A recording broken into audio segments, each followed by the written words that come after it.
Good afternoon. My name is NIKKI RAKOV, and I'm an artist, medium, channeler, and educator.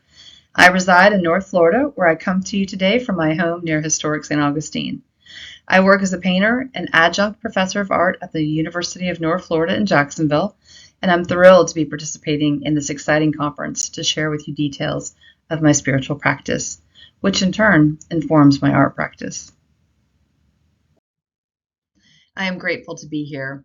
I set my intention for my presentation as an opportunity to share my esoteric practices as inspiration to those who seek ways to bring spirituality into their creative lives. Today, I will guide you through a series of esoteric tools and experiences that can help you awaken or reawaken your creative process through spiritual connection.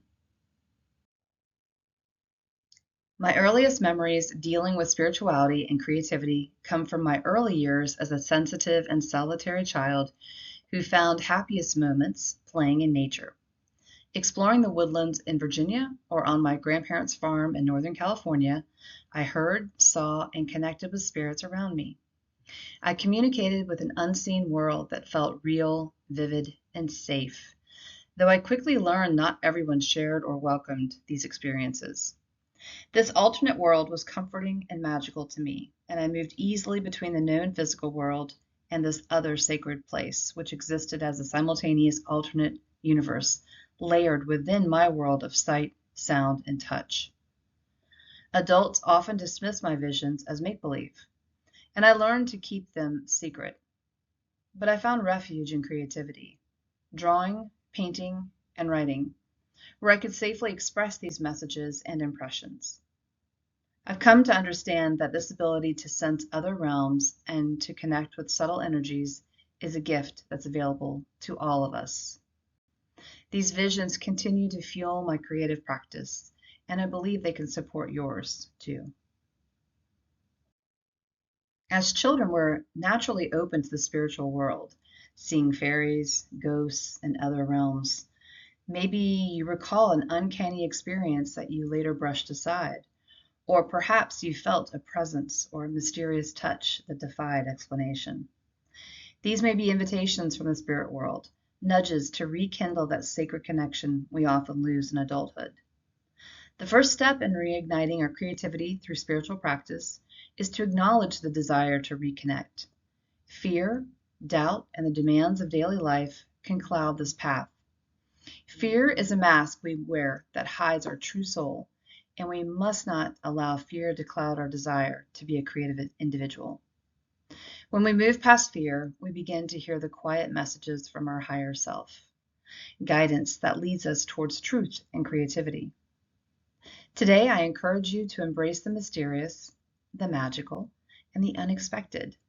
Whether your guidance comes from ancestors, deities, spirit guides, or your own intuitive self, what I call the higher self, you can begin cultivating a relationship with this source to enhance your creative life. To develop space for discovery, connection, and creative expansion, I turn to tools and rituals that allow me to communicate with my higher self. One of my favorite practices, which delivers responses very quickly, is divination. Divination is the use of a material object to commune with spirits or the subconscious to draw knowledge and understanding of a query. Through this practice, I open myself into liminal spaces, pushing past the veil of time to draw from a deep well of creative insight. My preference is to use a pendulum. This is a stone or object suspended from a string held between the fingers. The stone may swing in a circular motion as answers are collected in response to questions. As a creative, we may use the pendulum to inquire about any number of topics, such as the use of color or form, content, storyline, or character development. Pendulums are easy to find at most New Age shops or online. Divination boards, such as seen here, may be used together with pendulums but are not necessary for getting answers to questions. When you select a pendulum, if you're in person, hold each one and find a connection to the one that you're most attracted to. Most pendulums come in a variety of natural stones, so select which color or stone energy you're drawn to. You may want to begin by holding the string several inches above the stone and asking very simple questions that you know the answers to. Is today Sunday? Am I wearing a red shirt? Begin with basic yes or no questions to learn the direction that your pendulum moves for affirmation or for negative responses. For me, my amethyst swings clockwise for yes and counterclockwise for no. Any unknown queries, or if the answer is confusing or the question's confusing, my pendulum swings north to south rapidly. To begin any session with spiritual work, you should devote time to preparing yourself and your environment. Connecting with your spiritual higher self, your guides, your ancestors, etc., requires a little preparation, but really that is an individual response to the moment. Perhaps you'd like to try sitting in nature, lighting a candle, saying a prayer, or requesting that only those energies and spirits with your best intentions respond to your requests. These are just a few of the ways you can establish your ritual space or your individual space for reaching across the veil. Your rituals can be elaborate as you want or as simple as you require. Sometimes in our busy world, simple is better, and sometimes we need quick responses. In my home, I have a screened porch that looks out to a few beautiful oak trees. This is a quiet space where I can sit and work with my pendulum. Before beginning, I recommend taking several rounds of breath, calm and restorative breath, maybe closing your eyes and placing your feet upon the ground to connect with nature, even if you're nowhere near nature. Set a silent intention and try a simple phrase such as, I seek inspiration and creative wisdom from my higher self. You may feel awkward or bewildered initially, but allow yourself to open up to messages. For more specific responses using the pendulum other than just yes and no, a divination board printed with the alphabet, numbers, and other common phrases is a good tool to allow for words and numbers to be communicated. You may purchase or create your own by drawing on a piece of heavyweight paper. Boards usually range in size from 3 to 10 inches in width. A journal or sketchbook is imperative for documenting and recording and reflecting on any spiritual communication. Messages or symbols may refer to future events and may not make sense in the moment, but as you reflect upon them, you might find greater meaning in what was recorded at a later time. Please use a journal or a sketchbook to record your experiences for all of the methods that I shared today. While working on my Master of Fine Arts program, I communicated with the spirit who helped me create a dramatic mixed media work. It's the image on the screen now. With their guidance, I was told the story, the colors, the media, the placement of the figures for this work. Elements of the story that were communicated to me aligned with my research topic and supported my ideas at that stage of my work. I often use symbols, messages, and responses discovered in divination or while working with spirits within my art process. Messages received through spirit have a way of being exactly what you need to hear at the time of your query. Messages and answers should always be supportive and uplifting. Practice checking in with your heart during any type of communication to get a feeling for the source. Your heart should confirm a feeling of love emanating from that source. If you feel different, then discontinue the conversation and try again at another time. Be sure to request spirits who support your higher self and who are responding in love and light. There are numerous ways to utilize divination practices in your road to creativity. In your journal or sketchbook, record any ideas that seem to populate in your consciousness that may be of interest to you, either from your daytime encounters or through dream symbolism. Inspiration may come at any time and should be documented often. Sometimes the most trivial details or encounters may elicit a creative response, so journaling will allow you to discover and identify synchronicities, patterns, or a repetition of symbols. Nature is an important source of inspiration and creativity, so as often as possible, spend time within nature. This will look different to different people depending on your circumstances and your location, but nature will supply an infinite source of creativity. Document the animals or birds that you encounter throughout your day and hold them in your thoughts, asking for the meaning of their presence. Repeated appearances or visits from an animal or bird may convey messages from a spiritual realm that seeks to connect with your subconscious. This may include an actual visit from a creature or repeated references that you encounter in your day-to-day life. We often overlook the natural world and fail to notice details, but by tuning into the source, you will enrich your imagination and grow your ability to discern links to hidden creative worlds. Write down the attributes and word associations that you relate to for any animal who reappears.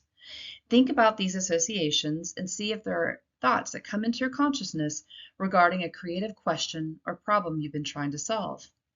Even if your ideas do not make immediate sense, record them and return several times to your journal to see if an answer emerges from symbolism.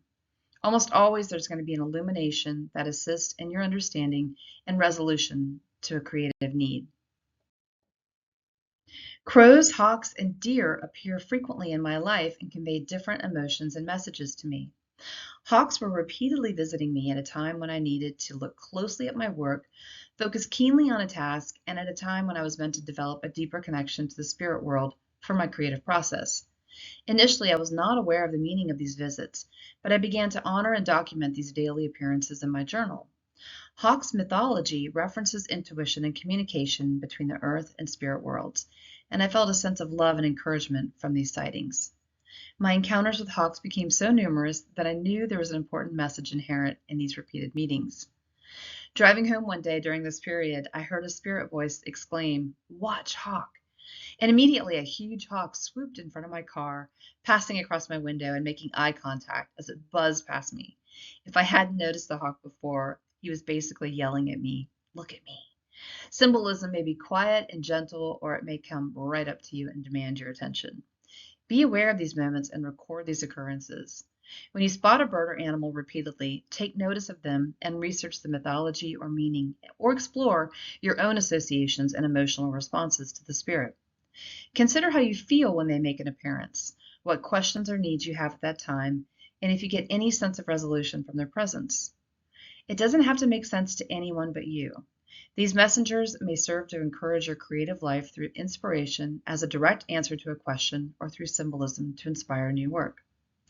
Animals may take on leading roles or as allegories through subject matter in a work of art or as inspiration for character development. There are many ways to delve into the subconscious and to reach your higher self by tapping into an inspiring creative source. Bibliomancy is a simple divination method which involves asking a question and opening a book at random. Read the first passage your eyes land on. It often holds surprising relevance. I recommend using a spiritually aligned book, such as one by Deepak Chopra or a similar author. Allowing your mind to connect to your subconscious and or higher consciousness permits the appearance of symbols and imagery to materialize in a field of vision to aid your creative practice. Another ritual I engage in is to sit in a quiet place and lightly place my hands over my eyes with gentle pressure. Lifting my closed eyes towards the space between my eyebrows, I sit and wait for images to populate in a field of space. Clear your mind, ask for assistance from your higher self, and rest your mind quietly and wait for images to appear. Do not force any thoughts to enter your mind and resist thinking about your chores or tasks at hand. Wait to see what images or symbols appear. Be patient and take note of any feelings, images, words that occur. Again, document these in your journal or sketchbook. Revisit these messages often to see if they inspire a creative response to a question you're trying to solve.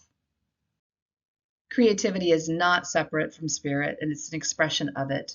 When we reconnect with our higher self through divination, nature, journaling, or quiet meditation, we return to our authentic imaginative selves.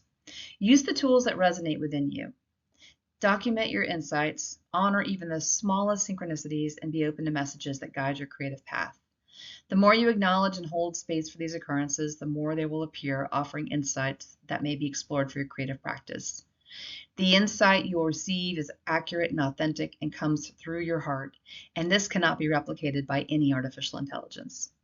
Thank you for allowing me to share this part of my journey with you. I hope today's presentation has sparked ideas, inspired curiosity, and reminded you that the bridge between spirituality and creativity is always waiting to be crossed. Please feel free to reach out to me through Instagram or email.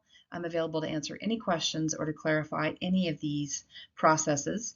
And please let me know if you have any questions or want to learn more about these rituals. Thank you for your time.